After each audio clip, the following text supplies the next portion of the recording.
نحمده ونصلي على رسوله الكريم اما بعد فاعوذ بالله من الشیطان الرجیم بسم اللہ الرحمن الرحیم۔ ماہ محرم الحرام اسلامی سال کا پہلا مہینہ ہے۔ اسی سے اسلامی سال کی ابتدا ہوتی ہے، آغاز ہوتا ہے۔ شریعت کی نظر میں اس مہینے کو بڑی اہمیت اور فضیلت حاصل ہے، لیکن ایک بہت بڑا المیہ اور افسوسناک صورتحال یہ ہے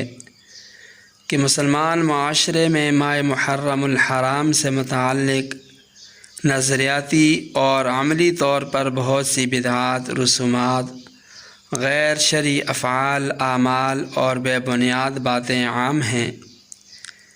اس مہینے کے حوالے سے طرح طرح کی من گھڑت چیزیں عام ہو چکی ہیں، جو کہ صاف طور پر، واضح طور پر قرآن و حدیث کے خلاف ہیں۔ ان کا ایک بہت بڑا نقصان یہ ہوا کہ ماہ محرم الحرام کی حقیقت، فضیلت، اہمیت سے متعلق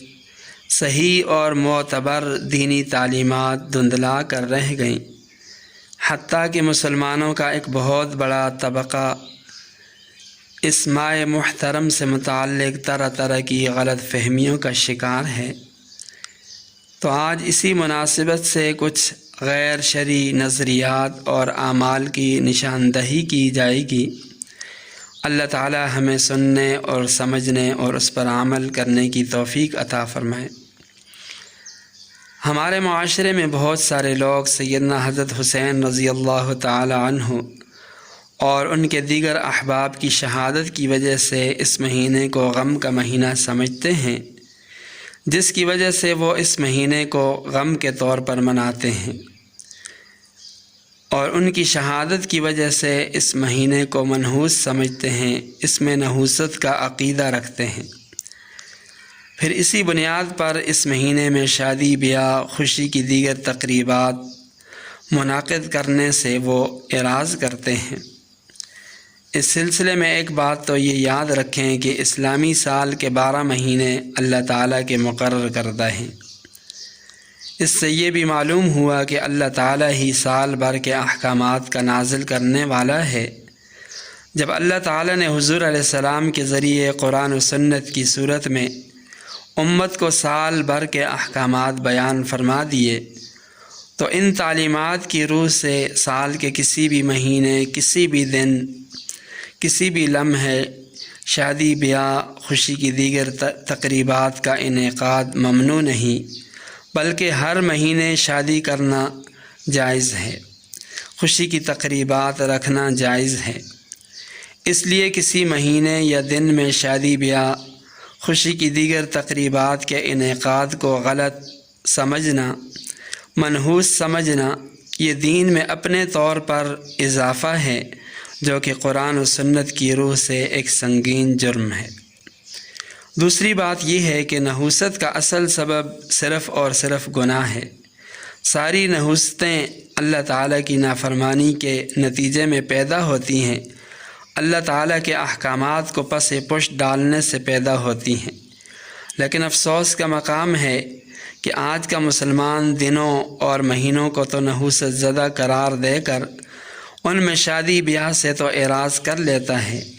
لیکن شادیوں میں ناچ، گانے، باجے، مخلوط تقریبات، مرد و عورت کا اختلاط،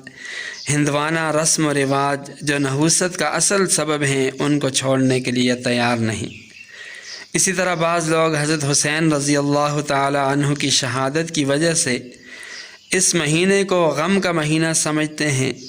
اس میں شادی، بیاہ، خوشی کی دیگر تقریبات کے انعقاد سے اعراض کرتے ہیں۔ یاد رکھیں، حضرت حسین رضی اللہ تعالی عنہ کی شہادت کا جو واقعہ ہے، یہ واقعہ یقیناً ایک نہایت ہی المناک، غمناک واقعہ تھا، لیکن ان کی شہادت کی وجہ سے ماہ محترم، ماہ محرم الحرام کو غم کا مہینہ قرار دے کر غم منانا قرآن و سنت جمہور امت سے ہرگز ثابت نہیں۔ اور اگر حضرت حسین رضی اللہ تعالی عنہ کی شہادت کی وجہ سے کسی مہینے کو غم زدہ قرار دینا درست مان لیا جائے، کہ چلو یہ غم کا مہینہ ہے، اس میں غم منانا چاہیے، تو پھر اسلامی تاریخ ایسے المناک شہادتوں سے بھری پڑی ہے کہ سال کے 12 مہینے ان میں بڑے بڑے جلیل القدر صحابہ کرام کی المناک دردناک شہادتیں ہوئیں۔ پھر تو پورے سال میں کسی بھی دن شادی بیاہ خوشی کی دیگر تقریبات کے انعقاد نہیں ہونا چاہیے۔ ظاہر ہے کہ اس بات کو کوئی بھی تسلیم کرنے کے لیے تیار نہیں۔ تو اصل بات یہ ہے کہ ماہ محرم الحرام نہ تو غم کا مہینہ ہے اور نہ ہی اس میں کسی قسم کی کوئی نحوست ہے، بلکہ اس غلط رسم کو ختم کرنے کے لیے اگر کوئی آدمی محرم الحرام میں شادی بیاہ خوشی کی دیگر تقریبات کا انعقاد کرے گا تو اس میں اللہ تعالیٰ کی طرف سے برکت بھی ہوگی، اور اس رسم بد کو ختم کرنے کی وجہ سے اس پر بے تحاشا اجر و ثواب بھی ملے گا۔ دوسری چیز جس کی طرف آپ کی توجہ دلانا چاہتا ہوں وہ یہ ہے کہ بہت سے لوگ ماہ محرم الحرام اور بالخصوص محرم الحرام کی 9ویں اور 10ویں تاریخ کو سبیلیں لگا کر شربت پلاتے ہیں، اسی طرح کھانے پینے کی اشیاء تقسیم کرتے ہیں اور اپنے اس عمل کے مختلف فضائل اور فوائد بھی بیان کرتے ہیں۔ اس سلسلے میں پہلی بات تو یہ ہے کہ ماہ محرم الحرام اور بالخصوص محرم الحرام کی 9ویں اور 10ویں تاریخ کو سبیلیں لگانے یا کھانے پینے کی اشیاء چیزیں تقسیم کرنے کا قرآن و سنت احادیث سے حضرات صحابہ کرام کے عمل سے کوئی ثبوت نہیں ملتا، بلکہ یہ تمام چیزیں شریعت کی تعلیمات کے خلاف ہیں۔ دوسری بات یہ ہے کہ اگر اس عمل سے مقصود اپنی ذات کے لیے صدقہ خیرات کرنا ہے، یعنی یہ چیزیں اس لیے تقسیم کی جاتی ہیں کہ ہم اس کے ذریعے صدقہ خیرات کرنا چاہتے ہیں، تو یاد رکھیں کہ صدقہ خیرات سال بھر میں کسی بھی دن دیا جا سکتا ہے، صدقے میں کوئی بھی چیز دی جا سکتی ہے، لیکن صدقے کے لیے خیرات کے لیے مہینہ دن خاص کرنا یہ بھی شریعت کے خلاف ہے۔ تیسری بات یہ ہے کہ اگر ان کاموں سے مقصود شہدائے کربلا کے لیے ایصال ثواب ہے تو یہ بات واضح ہے کہ ایصال ثواب کے لیے نہ تو کوئی دن خاص ہے، نہ مہینہ خاص ہے، نہ ہی ایصال ثواب میں صدقے کی کوئی قسم خاص ہے۔ اس لیے ایصال ثواب کی نیت سے بھی اگر یہ عمل کیا جاتا ہے تو یہ بھی شریعت کے خلاف ہے۔ بعض لوگوں کو یہ بھی کہتے سنا کہ چونکہ شہدائے کربلا پر پانی بند کر دیا تھا اور وہ پیاس کی شدت کی حالت میں ان کی موت ہوئی، اس لیے یہ سبیلیں لگائی جاتی ہیں اور یہ سبیل کا پانی ان تک پہنچتا ہے۔ پہلی بات تو یہ ہے کہ پانی پہنچنے کا یہ جو عقیدہ ہے یہ کفریہ اور شرکیہ عقیدہ ہے۔ خلاصہ یہ ہے کہ ماہ محرم الحرام اور خصوصاً 9ویں اور 10ویں محرم کو خصوصیت کے ساتھ سبیلیں لگا کر شربت پلانا، کھانے پکا کر تقسیم کرنا، یہ تمام چیزیں بدعات اور گناہ کے زمرے میں آتی ہیں، ان سے اجتناب کرنا چاہیے۔ ہماری شریعت ہر صاحب ایمان مسلمان سے یہ تقاضا کرتی ہے کہ وہ سنت اور شریعت کی پیروی کرتے ہوئے بدعات، غیر شرعی امور، غیر شرعی کاموں سے خود کو بچاتے ہوئے دوسروں کو بھی ان چیزوں کے ترک کرنے کی ترغیب دے۔ اسی طرح ہر وہ کام جس سے بدعات اور غیر شرعی امور کی ترویج، اشاعت، حوصلہ افزائی ہوتی ہو، ان سے مکمل اجتناب کرے۔ اس لیے ماہ محرم الحرام کی بدعات پر مشتمل کھانے اور سبیلوں کی مجالس مقامات میں شریک ہونا یہ ناجائز ہے، کیونکہ اس سے بدعات کی شان و شوکت میں اضافہ ہوتا ہے، ان کو قوت ملتی ہے، تقویت ملتی ہے۔ یہاں ایک مسئلہ یہ بھی سمجھ لیں کہ محرم کے ان ایام میں اول تو خود کھانے پینے کی اشیاء تقسیم کرنے سے اجتناب کرنا چاہیے،